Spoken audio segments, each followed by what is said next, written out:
तरीके से दिखाई दे रहा हूं, यानी कि ऑडियो वीडियोस। पहला टॉपिक क्या बनेगा? कथन और निष्कर्ष बनेगा। इंग्लिश में लिखेंगे स्टेटमेंट कंक्लूजन। इंग्लिश में लिखिएगा स्टेटमेंट कंक्लूजन, कथन और निष्कर्ष। ये पहला पॉइंट है, यानी कि पहला टॉपिक क्या बनेगा? तो आप कहेंगे कथन और निष्कर्ष बनेगा पहला टॉपिक। नोट कर रहे हो कि नहीं कर रहे हो? नोट कर रहे हो कि नहीं कर रहे हो? कमेंट बनेगा।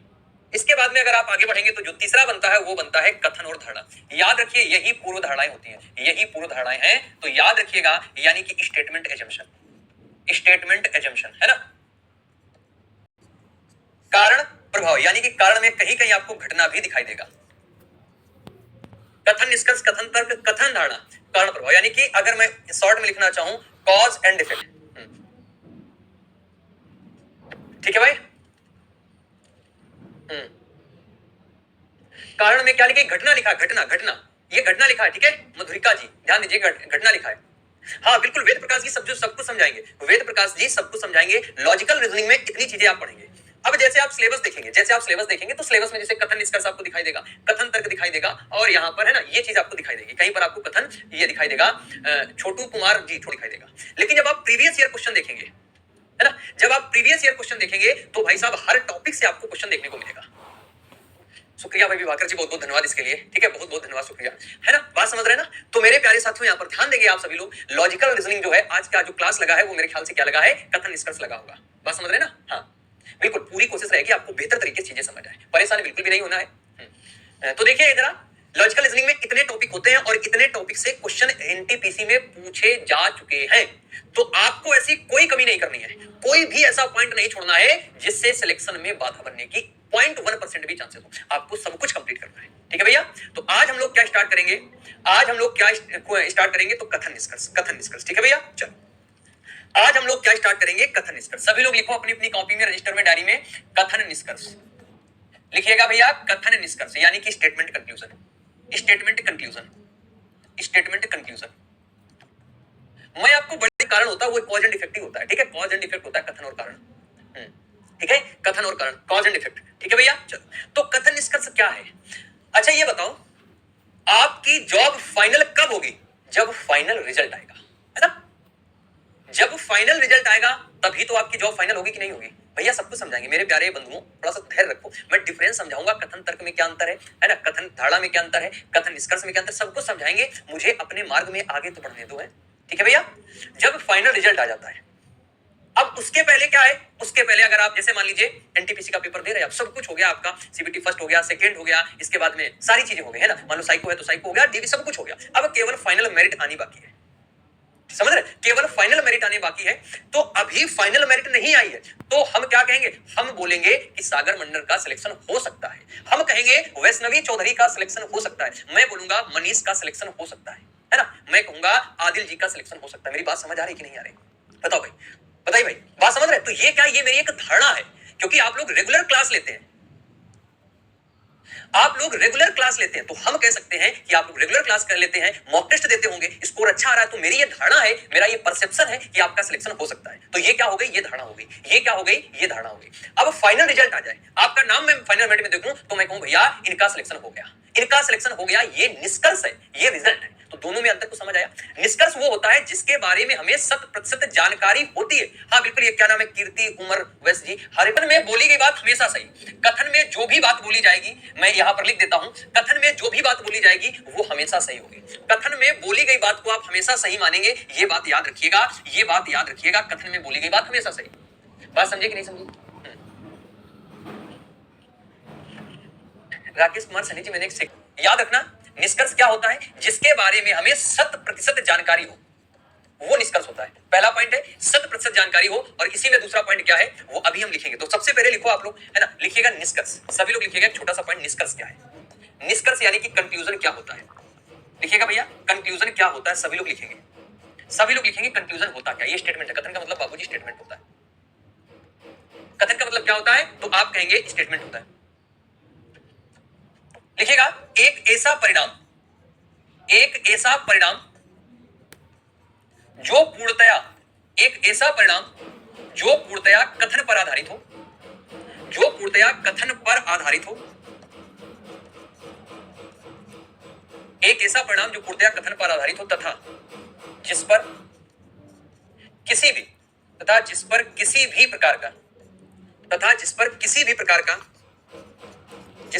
भी प्रकार का संशय ना हो। ठीक है, इंग्लिश में लिख लेंगे। पूर्णतया कथन पर आधारित वो हमारा निष्कर्ष होगा। तो निष्कर्ष का मतलब क्या है कि जिसके बारे में 100% जानकारी हो, और कह सकते हैं यहां पर अगला पॉइंट आप नोट कर सकते हैं, कथन से संबंधित हो, यानी कि कह सकते हो कथन से रिलेवेंट हो, कथन से संबंधित हो, कथन से रिलेवेंट हो, वो निष्कर्ष हमारा हमेशा सही होगा। रूबी ने बोला है सर अगर रॉन्ग स्टेटमेंट हो, मैंने ये बोला स्टेटमेंट में जो भी बात बोली जाती है वो हमेशा सही होती है, ये बात याद रखिएगा। संशय का मतलब होता है डाउट। संशय का मतलब मेरे प्यारे बंधु क्या होता है, याद रखिएगा। संशय का मतलब होता है डाउट, जिस पर किसी भी प्रकार का डाउट ना हो, यानी कि 100% जानकारी हो जिसके बारे में, 100% जानकारी जिसके बारे में हो। बात समझे कि नहीं समझे? ठीक है, तो यहां पर ये सारी चीजें आपको बताई जा रही। तो याद रखिएगा, अगर शॉर्ट में मैं बताना चाहूं कि निष्कर्ष तो कथन तो हमेशा सही होता है। निष्कर्ष क्या है, जिसके बारे में 100% जानकारी हो और जो कथन से रिलेटेड हो, ठीक है, ये चीजें। अब मैं एक एग्जांपल लेता हूं और सभी मेरे प्यारे मित्र जो है उसको नोट करेंगे। लिखिएगा, सभी लोग कथन लिखिएगा। मैंने लिख दिया ये स्टेटमेंट है, एक्स वाई का पुत्र है, एक्स वाई का पुत्र है, x is son of y, ठीक है। अब आते हैं अपने निष्कर्ष पे, यानी कि कंक्लूजन पे। एक्स वाई का पुत्र है, वाई एक्स का पिता है, दूसरा आप कह सकते हैं,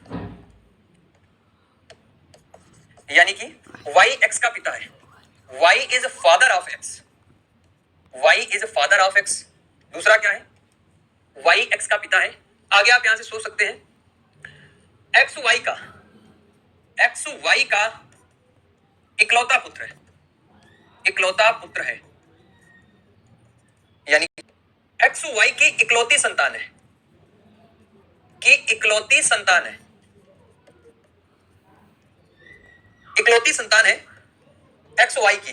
तो एक्स इज युक्त में से कोई नहीं, नन ऑफ दीज, यानी कि इनमें से कोई नहीं। अब मैंने बड़े सिंपल सी लैंग्वेज में ये बात आपसे बोली है, कि x is son of y, x y का पुत्र, वाई का पुत्र कौन है, एक्स है, तो एक्स पुत्र है। तो वाई एक्स का क्या हो सकता है, या तो पिता होगा या फिर माता होगा, आप ये बात कंफर्म नहीं कर सकते हैं, है ना, माता पिता में से कोई होगा। तो कह रहा वाई एक्स का पिता, यहां पर जेंडर को फिक्स कर दिया, तो ये निष्कर्ष गलत हो गया है, क्योंकि हमें वाई के बारे में 100% जानकारी नहीं है। अगर धारणा होता तो हम सही कर सकते थे, क्योंकि इन्हीं दोनों में से कोई एक होगा, एक्स वाई का इकलौता पुत्र। अब बताओ, क्या इस लाइन से ये पता लग रहा है कि इकलौता पुत्र है, सिर्फ इस लाइन से? तो आप कहेंगे नहीं सर जी, ये भी नहीं पता लग रहा। अब देखो, यहां पर पुत्र है, इसका मतलब हो सकता है पुत्री और हो, यहां पर केवल पुत्र की बात की गई। संतान का मतलब है ना तो कोई दूसरी पुत्री है और ना ही कोई दूसरा पुत्र है। बात समझ गए? तो यहां पर क्या बनेगा, यहां पर बन जाएगा ऑप्शन नंबर सी। बताओ भाई क्या बनेगा, ऑप्शन नंबर सी बन जाएगा, मतलब ये गलत हो जाएगा। तो क्या आएगा, डी, क्योंकि हमें 100% जानकारी किसी के बारे में नहीं है। हाँ, जेंडर क्लियर नहीं, बिल्कुल एकता जी, बहुत सही बात बोली आपने, सुरेश जी बिल्कुल। निर्देश कहेगा दिए गए प्रश्न में एक कथन, उसके बाद में दो निष्कर्ष दिए गए, निष्कर्ष पहला और निष्कर्ष दूसरा, इसके आधार पर वह विकल्प चुनिए जो उपयुक्त है। तो अगर मान लो केवल निष्कर्ष पहला सही है तो ऑप्शन ए टिक करना है, अगर केवल निष्कर्ष दूसरा सही है, अगर निष्कर्ष दूसरा सही तो बी टिक करना, अगर या तो पहला या तो दूसरा सही है तो सी टिक करना, ना तो पहला और ना ही दूसरा सही है तो डी टिक करना, दोनों सही है तो ई टिक कर देना, दोनों सही है तो ई टिक कर देना। बात समझ गए? अब कथन क्या कह रहा है, तो अब हम बढ़ते हैं क्वेश्चन की तरफ। अब मैं बढ़ता हूं क्वेश्चन की तरफ, दिखाई तो दे रहा होगा, जूम क्या करना भैया, जूम बराबर जूम।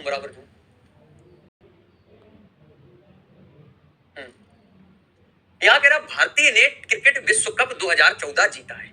शब्दों पे ध्यान देना, भारतीयों ने क्रिकेट विश्व कप 2014 जो है जीत लिया है, India own cricket world cup 2014। तो निष्कर्ष पहला क्या है, ये कथन है आपका। अच्छा, कथन में बोली गई बात हमेशा सही है, वर्ल्ड कप चाहे जीता हो चाहे ना जीता हो, लेकिन अगर कथन ने बोला है जीता है तो फिर जीता ही है। बात समझ गए? हाँ, तो यह पहला निष्कर्ष है, भारतीय क्रिकेट खिलाड़ी दुनिया में सर्वश्रेष्ठ है। अब ये बताओ जरा, आप अगर एनटीपीसी की परीक्षा पास कर लेते हो तो पूरे दुनिया में श्रेष्ठ हो जाओगे क्या, बताइए? और आपके दिमाग में आ रहा होगा सर जी विश्व कप की बात की जा रही है, तो ये नहीं कह सकते हो, ये आप नहीं कह सकते हैं कि श्रेष्ठ है। बात समझ गए?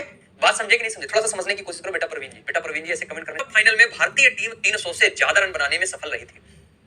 तो भैया इसका मतलब ये है जो इसने ये बोला है कि क्रिकेट विश्व कप 2014 जीता गया, तो निष्कर्ष क्या यहां से ये निष्कर्ष आएगा कि 300 से ज्यादा रन बनाए। कथन से कहीं हमें इस बात की जानकारी मिल रही है, कथन से मुझे कहीं इस बात की जानकारी मिल रही है कि वर्ल्ड कप फाइनल में भारतीय टीम ने 300 से ज्यादा रन बनाए। कथन में तो इस बात की कोई जानकारी नहीं है। अगर कथन में कोई जानकारी नहीं है तो गलत कर दो। भले ही 300 से ज्यादा रन बनाए हो, लेकिन अगर कथन से हमें जानकारी नहीं मिल रही है तो हम गलत कर देंगे। कथन में हमें, कथन के माध्यम से हमें इस बात की कोई जानकारी नहीं मिल रही है कि भारतीय टीम ने कितने रन बनाए हैं। दोनों गलत हो जाएगा। अगर बाबूजी दोनों गलत है तो राइट आंसर क्या आएगा? ऑप्शन नंबर डी आएगा कि नहीं आएगा? बताओ भाई, ऑप्शन नंबर क्या बनेगा? आप कहेंगे डी बन जाएगा। बात समझ गए? समझे कि नहीं समझे? नहीं नहीं, यहां पर वैष्णवी जी कह रही सर 300 रन बनाए तभी तो जीते। भाई मैंने अभी क्या बोला? भले ही 300 रन बनाए हो, लेकिन इस बात की जानकारी हमें कथन से मिलनी चाहिए। अपनी तरफ से कुछ नहीं सोचना है, अपनी तरफ से कुछ भी नहीं सोचना है। जितना कथन में दिया गया उसी कथन पर आधारित इंफॉर्मेशन का प्रयोग करके हमें निष्कर्ष निकालना है। ये बात याद रखिएगा, ठीक है? तो कथन से इस बात की हमें कहीं जानकारी नहीं मिल रही है। चलो अब बढ़ते हैं अगले क्वेश्चन की तरफ। दिखाई तो दे रहा होगा सबको, है ना? बड़े आराम से हम लोग पढ़ेंगे। कथन के बाहर नहीं जाना ना भैया, बिल्कुल नहीं कथन के बाहर जाना है ना? हाँ, सेम चीज है यहाँ पर। तो आइए पढ़ते हैं। कथन में क्या बोला गया है? जगजीत परमाणु संयंत्रों को पर्यावरण के लिए हानिकारक मानते हैं। जगजीत कोई मान लीजिए यहाँ पर व्यक्ति है, उन्होंने क्या किया है? परमाणु संयंत्रों को पर्यावरण के लिए हानिकारक माने हैं। जगजीत जो है भारत सरकार के अपने जिले में परमाणु बिजली घरों को अनुमति देने के फैसले का विरोध कर रहे हैं। जगजीत ये कह रहे हैं कि भारत सरकार के अपने जिले में, यानी कि जगजीत जिस जिले में से है उस जिले की बात कर रहे हैं, कह रहे परमाणु बिजली घर इस जिले पर नहीं बनेगा, इसका विरोध कर रहे हैं। तो निष्कर्ष क्या है? पहला निष्कर्ष क्या है भैया? तो बोला गया है जगजीत भारत का गद्दार है क्योंकि वह भारत के विकास का विरोध कर रहा है। तो देखिएगा कई बार ऐसा होता है, माफ करिएगा लेकिन मुझे बोलना पड़ेगा, है ना, कि कई बार ऐसा होता है कि जो गवर्नमेंट की पॉलिसी होती है ना, वो गलत टाइम पे या गलत जगह पे इंप्लीमेंट करने के लिए जनता को उसका विरोध करना पड़ता है। बहुत बार आपको देखने को मिलता है। जैसे मैं एक छोटा सा एग्जांपल लेता हूं, अगर आप स्लम एरिया को हटाते हैं कहीं से, मैं मानता हूं कि वो इलीगल जगह पे रहते हैं, लेकिन है तो इंसान वो भी ना, तो ये सरकार की जिम्मेदारी बनती है कि उनके रहने के लिए थोड़ी बहुत पहले व्यवस्था कर दी जाए, उसके बाद उनको वहां से हटाया जाए। ऐसा नहीं है कि उनके रहने की कोई व्यवस्था नहीं है और उनको पहले ही सब तोड़ दिया जाए, घर वगैरह सब खत्म कर दिया जाए, तो ये गलत होगा। ठीक है, पहली बात। दूसरी बात, जो पर्यावरणविद लोग हैं, यानी कि जो पर्यावरण के लिए काम कर रहे हैं, तो वो सरकार की हर पॉलिसी, ऐसी पॉलिसी का विरोध करेंगे जो पर्यावरण के लिए घातक है, नुकसानदायक है, और करना भी चाहिए, इसमें कोई बुराई वाली बात नहीं है। बहुत ऐसी पॉलिसी होती है जो हम आम जनता को नहीं समझ आती है, आम जनता उनका विरोध करती है, लेकिन वो वैधानिक तरीके से करती है, कानूनी तरीके से करती है। बात समझ गए? मेरी बात समझ आ रही ना? तो वही चीज है भैया, यहाँ पर कह रहा है जगजीत भारत का गद्दार है क्योंकि वह भारत के विकास का विरोध कर रहा है। भैया वो भारत के विकास का विरोध नहीं कर रहा, वो कह रहा है कि जो चीज यहाँ पर भारत सरकार कर रही है, परमाणु बिजली घर का निर्माण कर रही है, इससे पर्यावरण को नुकसान होगा, इसका कोई दूसरा उपाय निकाला जाए जिससे पर्यावरण का नुकसान ना हो, काम बन जाए। तो भैया गद्दार नहीं है, गलत हो गया, है ना? Jagjit consider nuclear plants as harmful to environment. Jagjit is protesting against the decision of Indian government allowing nuclear power stations in his district. तो कंक्लूजन पहला क्या है? Jagjit is a traitor. क्या जगजीत तानाशाह है, गद्दार है to India as he is opposing development of India. तो पहला गलत है। दूसरा, जगजीत भारत के गद्दार है क्योंकि वह भारत सरकार का विरोध कर रहा है। तो फिर वही बात है, यहाँ भारत के विकास का विरोध कर रहा है, वो विकास का विरोध नहीं कर रहा है, वो कह रहा है कि अगर हम परमाणु बिजली घर की अनुमति दे देंगे तो इस जिले के पर्यावरण को बहुत ज्यादा नुकसान होगा। आप देखते हैं जनरली, बताओ भाई, और पहले दिल्ली में क्या है, पर्यावरण इतना ज्यादा दूषित हो गया था और इवन गाड़ी वाला नंबर चालू हुआ है ना, AQI जो होता है, तो उस पे आप देखते हैं सांस लेना मुश्किल होता है। बताइए होता है कि नहीं होता है? बात समझ रहे ना? तो यहाँ पर क्या हो जाएगा, दोनों गलत हो जाएंगे। दोनों गलत अगर कर देंगे तो क्या बनेगा? Option number D. इस क्वेश्चन का राइट आंसर क्या बनेगा? ऑप्शन नंबर डी बन जाएगा। क्लियर है बाबूजी? चलो अगले क्वेश्चन की बात करते हैं। सबको समझ में आ रहा है बेहतर तरीके से? बेहतर तरीके से सबको समझ आ रहा है? जरा एक बार कमेंट कर दो। हाँ 500, हाँ वही है, 483 ऐसा कुछ चलता है। दिशा चौहान सर, ये क्वेश्चन दिशा जी आप प्रैक्टिस करिएगा लगातार, है ना? जो यहाँ पर करवाए जा रहे क्वेश्चन उनको बार बार पढ़िएगा, क्लियर हो जाएगा सब कुछ, परेशान मत होइएगा। आगे देखो, आगे क्या कह रहा है? कह रहा है कि एक्स ने राज्य में स्नातक परीक्षा में 1000 में से 800 अंक प्राप्त करके टॉपर किया। एक्स नाम का कोई व्यक्ति है, उसने राज्य में स्नातक वाली परीक्षा में 1000 में से 800 नंबर पा लिए, टॉप कर लिया है ना? The graduation exam in the States by scoring 800 marks out of 1000 marks, यानी कि 1000 में 800 प्राप्त करके उसने टॉप कर दिया। निष्कर्ष क्या है? निष्कर्स क्या है भैया? तो पहला निष्कर्ष, राज्य में किसी और ने 800 से अधिक अंक प्राप्त नहीं किए हैं। Nobody else in the state has scored more than 800 marks. अब आप हमें ये बताओ, हाँ देखें जरा आप लोगों ने क्या आंसर दिया? आंसर तो ए आ रहा है, आई आ रहा है, क्या बात है, क्या बात है। ठीक है, देखो जरा, अगर मैं बड़े क्लियर शब्दों में आपसे ये बोलना चाहूं कि कि टॉप, उसने शब्द का प्रयोग किया, टॉप किया है। तो भैया टॉप किया, इसका मतलब टॉप करने वाला तो एक ही होता है ना। तो राज्य में किसी और ने 800 से अधिक नंबर नहीं प्राप्त किए, इसको 800 मिले हैं, तो ये टॉप करके, इसका मतलब किसी दूसरे को नहीं मिले होंगे, तो पहला सही हो गया। ए भाई पहला सही हुआ कि नहीं हुआ बताओ भाई। दूसरा क्या कह रहा है, 400 अंक प्राप्त करने वाला व्यक्ति परीक्षा उत्तीर्ण करेगा। अब मुझे ये नहीं पता है कि पासिंग मार्क्स कितना है। क्या कथन से इस बात की जानकारी मिल रही है कि अगर इतने नंबर आ जाएंगे तो व्यक्ति पास हो जाएगा? आप कहेंगे इस बात की कोई जानकारी नहीं मिल रही, इसलिए कौन सा सही होगा? केवल पहला। कौन सा सही होगा? तो आप कहेंगे सर जी केवल पहला वाला सही हो जाएगा, केवल पहला वाला सही हो जाएगा। बात समझे कि नहीं समझे? चलो आ जाओ अगले क्वेश्चन में। क्वेश्चन नंबर 4 देखो भाई क्या कह रहा है। 4 क्या कह रहा है? हाँ, गैर सरकारी संगठन चाहते हैं कि राजनीतिक दलों को सूचना के अधिकार अधिनियम के दायरे में लाया जाए। यानी कि जो इंडिया में एनजीओ काम करते हैं ना, नॉन गवर्नमेंट ऑर्गेनाइजेशन है ना, NGO in India want political parties to be brought under the ambit of right of information, यानी कि आरटीआई एक्ट के तहत लाई जाए, राजनीतिक दलों को सूचना के अधिकार के अधिनियम के अंतर्गत लाया जाए। तो निष्कर्ष पहला क्या है? गैर सरकारी संगठन राजनीतिक दलों को पसंद नहीं करते हैं। अगर हम आपसे कहें पढ़ाई करो या हम आपको डांट दे, तो इसका मतलब ये थोड़ा ना कि हम आपको पसंद नहीं करते हैं, है ना, या मेरी आपसे कोई दुश्मनी है। तो यहां पर क्या होगा? पहला वाला तो बिल्कुल गलत हो जाएगा। बताइए भाई कंक्लूजन क्या है? NGO do not like political parties. दूसरा है राजनीतिक दलों के पास छिपाने के लिए बहुत कुछ है।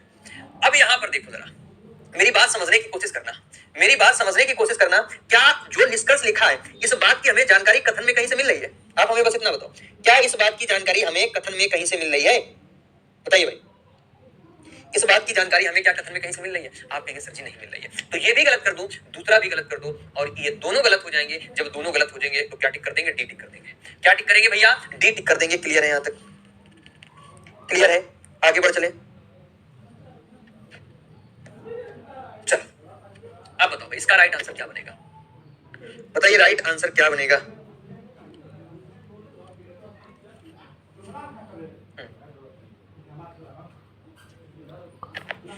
दिल्ली सरकार ने प्रदूषण को नियंत्रित करने के लिए डीजल ऑटो के उपयोग पर प्रतिबंध लगा दिया है। अब डीजल की से प्रदूषण होता है तो उसने क्या कर दिया? प्रतिबंध लगा दिया है। ये बात कथन में डीजल ऑटो प्रदूषण का कारण बनते हैं भैया, तभी तो प्रतिबंध लगाया गया है। Diesel auto cause pollution, diesel और ऑटो जो है वो प्रदूषण का कारण बनते हैं, इसीलिए तो भैया प्रतिबंध लगाया गया है। अगर वो प्रदूषण नहीं कर रहे होते तो फिर यहाँ पर उन पर प्रतिबंध क्यों लगाया जाता? दूसरा कह रहा है डीजल बसें इको फ्रेंडली होती हैं। भैया बिल्कुल गलत है कि नहीं है? यहाँ पर देखो भले ही वो होती हो या ना होती हो, लेकिन कथन में कहीं बसों की चर्चा की गई क्या? कथन में तो ऑटो की चर्चा की गई है। जब बसों की चर्चा की नहीं गई है तो भैया तुरंत गलत कर दो, केवल पहला सही करो। और जब निष्कर्ष केवल पहला सही हो, केवल पहला निष्कर्ष सही हो, तो option number A right answer है ना। ऑप्शन नंबर ए इस क्वेश्चन का राइट आंसर बन जाएगा। बात समझ आई? बात समझ? उसने यहाँ पर बसें नहीं बंद की है, इसका मतलब बसें इको फ्रेंडली होती होंगी। हो सकता है आपके दिमाग में आ रहा हो कि सरकार ने, दिल्ली सरकार ने बसों को नहीं बंद किया है, तो इसका मतलब हो सकता है बसों से प्रदूषण ना होता हो। भैया ये बिल्कुल नहीं सोचना, याद रखिएगा, ये बिल्कुल भी नहीं सोचना है। जितनी इंफॉर्मेशन आपको कथन में दी जाए उसी से आधारित आपको निष्कर्ष निकालना है। कथन में कहीं बस की चर्चा नहीं की गई है तो तुरंत गलत कर देंगे, तुरंत गलत कर देंगे। बात समझ गए? चलो आ जाओ भाई, क्वेश्चन नंबर 6 की कहानी क्या है? सभी पाठक ड्राइवर हैं और सभी ड्राइवर फुटबॉल खिलाड़ी हैं, एक्स ड्राइवर है। तो ये एक्चुअल में सिलोगिज्म के तहत आएगा, लेकिन फिर भी जरा मैं समझाने की कोशिश करता हूं, देखना जरा। ऑल रीडर्स आर ड्राइवर, सभी पाठक, जितने पाठक है ना सभी के सभी पाठक क्या है? तो आप कहेंगे ड्राइवर है। और ड्राइवर फुटबॉल, सभी ड्राइवर फुटबॉल खिलाड़ी हैं। सभी के सभी ड्राइवर क्या है? तो आप कहेंगे फुटबॉल वाले खिलाड़ी हैं। और एक्स ड्राइवर है, एक्स क्या है? ड्राइवर है, तो एक्स यहां पर आ जाएगा, एक्स ड्राइवर के अंदर आ जाएगा। बात खत्म हो गई। कह रहा एक्स पाठक है, कह रहा एक्स पाठक है, तो भाई जरूरी नहीं है कि एक्स पाठक हो, जरूरी नहीं है कि एक्स रीडर हो। ये आप नहीं कह सकते कि एक्स रीडर है। उसने बोला ड्राइवर, तो हो सकता है एक्स यहां, हो सकता है एक्स यहां, तो पहला गलत कर दो। एक्स एक फुटबॉल खिलाड़ी है, फुटबॉल खिलाड़ी के अंदर ही तो एक्स है। एक्स जो है फुटबॉल खिलाड़ी के अंदर है, तो केवल निष्कर्ष सेकंड फॉलो करेगा, केवल निष्कर्ष सेकंड फॉलो करेगा। बी फॉर बबीता जी जेठालाल वाली ऑप्शन टिक कर दो। बात खत्म। बताता हूं क्यों नहीं हुआ। देखो उसने ये बोला है कि एक्स पाठक है, निष्कर्ष ये है। कथन कह रहा है एक्स ड्राइवर है, कथन क्या कह रहा है? कह रहा है कि एक्स ड्राइवर है। तो इस प्रकार से बना है, ये पाठक वाला भाग है और ये ड्राइवर वाला भाग है। तो हो सकता है एक्स यहां पर हो, इस वाली जगह पर हो सकता है एक्स यहां पर हो, लेकिन हमें पता नहीं ना कि एक्स कहां पर है। तो मैं ये बिल्कुल नहीं कह सकता हूं कि जो एक्स है वो पाठक है। अगर एक्स यहां पर है तो फिर एक्स पाठक नहीं है, एक्स पाठक नहीं है। बात समझ आई कि नहीं आई? अरे बोलो भाई हाँ या ना, है ना? हाँ, हाँ, अगर एक्स पाठक होता तो सही होता, बिल्कुल। सभी बंदर मूंगफली खाते हैं, मूंगफली खाने वाले सभी जानवरों को सोना पसंद है। ये एक्चुअल में सिलोगिज्म के 2 क्वेश्चन पड़ गए हैं, तो लेकिन मैं फिर भी इसमें लेके चल रहा हूं। इसको स्किप करना मेरे ख्याल से ज्यादा बेटर है ना, बेवजह का कंफ्यूजन होगा। ये देखो, इसको देखो, कह रहा सड़क आगरा और दिल्ली के बीच सबसे तेज संपर्क प्रदान करती है। सड़क जो है वो यहां पर आगरा और दिल्ली के बीच सबसे तेज संपर्क प्रदान करती है। ये कथन में बात बोली जा रही है, ये स्टेटमेंट है। स्टेटमेंट क्या कह रहा है? Road offers the fastest connectivity between Agra and Delhi. Road offers the fastest connectivity between Agra. Conclusion क्या है? पहला कंक्लूजन, पहला निष्कर्ष है आगरा और दिल्ली के बीच कोई रेल संपर्क नहीं है। There is no rail connectivity between Agra and Delhi. बताओ भैया निहायती गलत है कि नहीं है? अच्छा बताओ भाई, अच्छा आप ही लोग बताओ ये गलत है कि सही है? आप लोग बताओ ये गलत है कि सही है? बताओ भाई, आप लोग बताइए। तो डी आ रहा है। अब इसमें होगा चमत्कार, अब इसमें होगा चमत्कार, जरा ध्यान देना। अब इसमें भैया होगा चमत्कार, देखो जरा कैसे होगा कि आगरा और दिल्ली के बीच कोई रेल संपर्क नहीं। क्या कथन में इस बात की जानकारी है रेल संपर्क है या नहीं है? क्या कथन में इस बात की जानकारी है रेल संपर्क है या नहीं है? तो आप कहेंगे कोई जानकारी नहीं, खत्म कर दो। पहला वाला खत्म हो गया, अब दूसरे में there is no air connectivity. Connectivity कह रहा है यहां पर आगरा और दिल्ली के बीच कोई हवाई संपर्क नहीं है। आगरा और दिल्ली के बीच सबसे तेज संपर्क प्रदान करता है। क्लियर नहीं किया, क्लियर नहीं किया। There is no air connectivity between Agra and Delhi. ठीक है, दोनों गलत करो, दोनों गलत करो। यहां पर कौन सा बनेगा? डी। किसी को कुछ कंफ्यूजन तो नहीं है? छात्र सरकार की नीतियों का विरोध कर रहे हैं। Students across the country are protesting against the policies of government.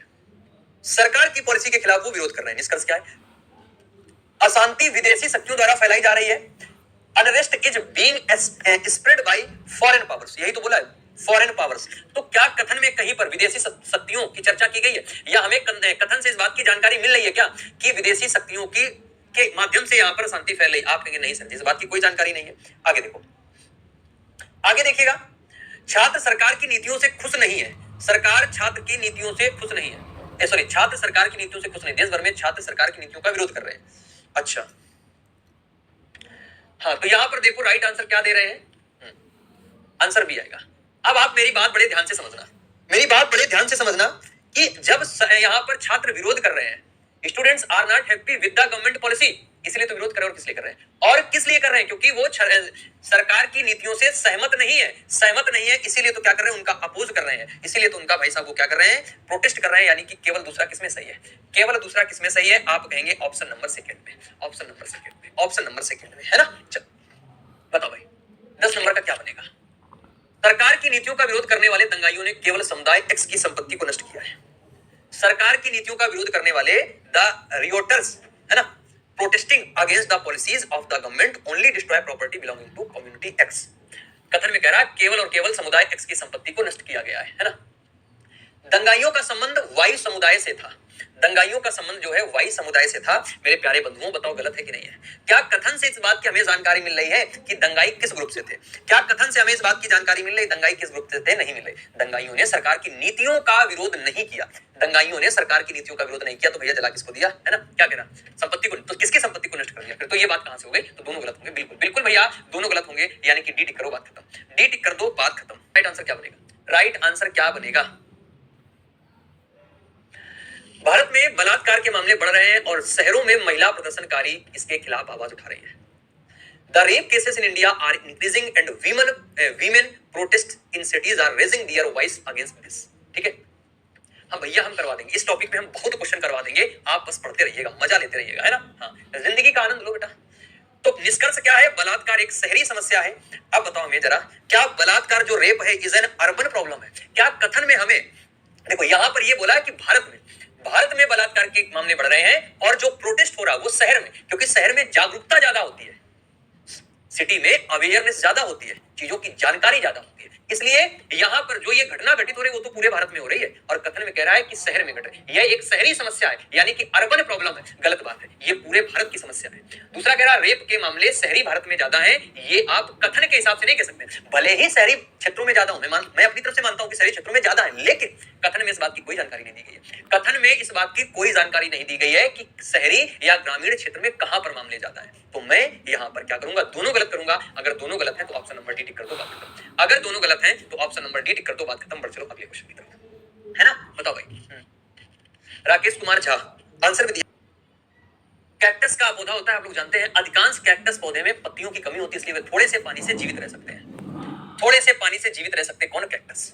तो निष्कर्ष क्या है देखो जरा, यानी कि लिखा है most of the cactus plants lack leaves and as such they can survive with little water. Conclusion क्या है, कैक्टस रेगिस्तानी वातावरण के लिए उपयुक्त है, cactus are suited for desert environment, ये बोला है। तो देखो थोड़े से पानी की बात की गई है, तो जहां पर पानी की जहां पर पानी की कमी होगी वहां पर कैक्टस जो है सर्वाइव कर जाएगा। तो पहला तो सही है, क्योंकि रेगिस्तान में पानी की कमी होती, तो पहला तो सही है। कैक्टस आर नॉट सूटेड, दूसरा गलत हो जाएगा, दूसरा गलत हो जाएगा, है ना, दूसरा गलत हो जाएगा, पहला सही करो, केवल पहला सही करो, बात खत्म, केवल पहला सही कर दो बाबूजी, बात खत्म। ठीक है, चलो बताओ भाई इस क्वेश्चन का राइट आंसर क्या बनेगा। क्वेश्चन नंबर 13 की बात कर रहा हूं, 13 में बोलो भैया क्या बनेगा राइट आंसर, कमेंट करके बताओ भाई।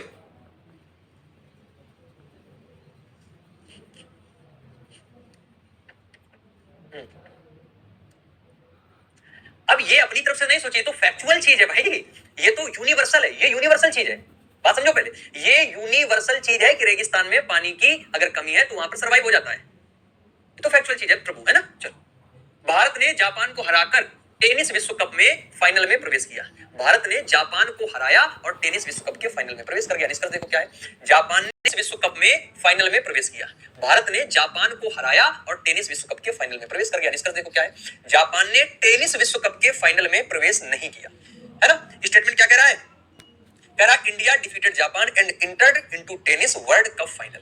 तो पहला निष्कर्ष क्या है, जापान ने टेनिस विश्व कप के फाइनल में प्रवेश नहीं किया है, यही तो कह रहा, यही तो कह रहा। अब भारत ने जापान को हराया तो जापान थोड़े ना टेनिस विश्व कप के फाइनल में जाएगा, प्रवेश नहीं किया है, प्रवेश कह रहा नहीं किया, तो पहला वाला सही हो गया, पहला वाला सही हुआ, पहला वाला सही हुआ, बताओ भाई क्लियर है। दूसरा, जापान ने टेनिस विश्व कप सेमीफाइनल में प्रवेश नहीं किया, भैया जब सेमीफाइनल में भारत ने हराया होगा तभी तो फाइनल में भारत पहुंचा होगा, तभी तो भारत जो है वो फाइनल में पहुंचा होगा कि नहीं पहुंचा होगा। अब बताओ, जापान ने टेनिस विश्व कप सेमीफाइनल में प्रवेश किया, हाँ वाह भाई क्या बात है। अब यहां पर आप लोगों ने बहुत मजे वाली बात की है कि दूसरा गलत होगा, बिल्कुल बात सही है। यहां पर मुझे इस बात की जानकारी है कि फाइनल में भारत गया है, इसके अलावा कुछ नहीं है, और जापान को हराया तो जापान नहीं गया होगा, जापान को हराया है तो जापान नहीं गया होगा, यानी कि केवल पहला यहां पर राइट आंसर बन जाएगा। 13 का क्या बनेगा, आप कहेंगे sir ji option number A right answer बन जाएगा। चलो बताओ भाई इसका क्या आएगा 14 में, ठीक बात है। 14 को और बता दो जरा फास्ट थोड़ा सा। सभी प्रोफेसर समझदार हैं, कुछ बुद्धिमान लोग समझदार होते हैं। ऑल प्रोफेसर, अच्छा ये वही है, सभी प्रोफेसर समझदार हैं, एक बार मैं बता देता हूं, वैसे सिलोगिज्म वाला क्वेश्चन है ये। सभी प्रोफेसर समझदार हैं, जितने प्रोफेसर हैं सभी के सभी प्रोफेसर क्या है, तो आप कहेंगे समझदार हैं। कुछ बुद्धिमान लोग समझदार होते हैं, बुद्धिमान का कुछ भाग, तो कुछ बुद्धिमान लोग, तो बुद्धिमान ये हो गया, इस प्रकार से बनता, परेशान मत होना, ये पूरा एक टॉपिक है सिलोगिज्म का, है ना, तो जब वो पढ़ेंगे आप तो सब कुछ क्लियर हो जाएगा। तो कह रहा है कि निष्कर्ष क्या कह रहा है, सभी प्रोफेसर बुद्धिमान है, क्या सभी के सभी प्रोफेसर यहाँ पर बुद्धिमान बनेंगे, सभी के सभी प्रोफेसर बुद्धिमान बनेंगे, गलत बात हो जाएगी। ऑल प्रोफेसर आर वाइज, सभी बुद्धिमान लोग प्रोफेसर, जितने बुद्धिमान है वो प्रोफेसर है, क्या उल्टा बोल दिया भैया, उल्टा बोल दिया, दोनों गलत है। ऑप्शन नंबर डी करो, आगे बढ़ो, बात खत्म। ऑप्शन है ना, बिल्कुल रक्त समूह वाला व्यक्ति किसी है ना, एबी को सर्वग्राही बोला जाता है, ठीक है, किसी से भी वो ब्लड ले सकता है, किसी से वो क्या कर सकता है, ब्लड ले सकता है, बात समझे कि नहीं समझे। सोमन कुमार जी राजस्थान वाला सही है बेटा, सही है। निष्कर्ष देखो क्या कह रहा है, कह रहा एबी ब्लड ग्रुप के मरीज को दिए जा रहे ब्लड की जांच कराने की जरूरत नहीं है, जांच कराने की जरूरत नहीं। अब बताओ मैं, एबी का मतलब सर्वग्राही होता है, वो किसी से ब्लड ले सकता है, लेकिन ये मतलब थोड़े ना है कि आप ब्लड ग्रुप के मरीज को दिए जा रहे ब्लड की जांच कराने की आवश्यकता ही नहीं है, जांच कराने की जरूरत नहीं है। आप हमें बताओ जरा, अगर वो सर्वग्राही है तो क्या यहाँ पर उसके ब्लड की जांच करने की आवश्यकता नहीं है? बिल्कुल आवश्यकता है भाई, जब आप ब्लड डोनेट करते हो उसमें देखते हैं बहुत सारी बीमारियों की जांच वगैरह की जाती है, कहीं वो बीमारी जो इस व्यक्ति के अंदर है जिसके अंदर ब्लड जाएगा उसके अंदर ना हो जाए, बात समझ रहे ना, तो वही चीज है। तो यहाँ पर क्या है, तो भाई साहब पहला वाला तो बिल्कुल गलत हो जाएगा। दूसरे में देखो क्या है, एबी ब्लड ग्रुप वाले को कभी भी ब्लड की कमी नहीं होगी। अरे भाई ये कैसी बात की गई है, ये तो निहायती बेतुकी की बात की गई, इसका कोई लॉजिक नहीं है। तो राइट आंसर क्या बनेगा, ऑप्शन नंबर डी। चलो भाई अगले क्वेश्चन में आ जाओ, 16 नंबर में। 16 नंबर में देखिए क्या बनेगा, कह रहा जेल में सभी राजनीतिक बंदियों ने दया की गुहार लगाई, उन्हें क्षमा कर दिया गया, हत्या में शामिल किसी को भी माफ नहीं किया गया था, हत्या में शामिल किसी को भी माफ नहीं किया गया था, ये उसने बात आपसे बोली है, बात समझे कि नहीं समझे।